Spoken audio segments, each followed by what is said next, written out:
மத்திய சுகாதார மற்றும் குடும்ப நலத்துறை அமைச்சராக பொறுப்பேற்றவர் யார்? ஆன்சர் ஆப்ஷன் சி, ஜெகத் பிரகாஷ் நத்தா. ஜெகத் பிரகாஷ் நத்தா என்பவர் தான் இப்போ மத்திய சுகாதார மற்றும் குடும்ப நலத்துறை அமைச்சராக பொறுப்பேற்றிருக்காரு. துறைமுகங்கள், கப்பல் போக்குவரத்து மற்றும் நீர்வழிகள் அமைச்சராக பொறுப்பேற்றவர் யார்? Answer option A, Sarbananda Sonowal. Sarbananda Sonowal என்பவர் தான் இப்போ துறைமுகங்கள், கப்பல் போக்குவரத்து மற்றும் நீர்வழித்துறை அமைச்சராக பொறுப்பேற்றிருக்காரு. சமூக நீதி மற்றும் அதிகாரமளித்தல் அமைச்சராக பொறுப்பேற்றவர் யார்?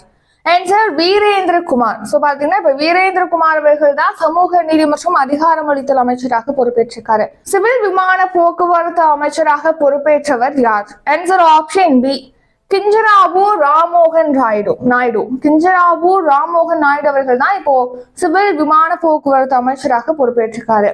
புதிய மற்றும் புதுப்பிக்கத்தக்க எரிசக்தி அமைச்சராக பொறுப்பேற்றவர் யார்? Answer option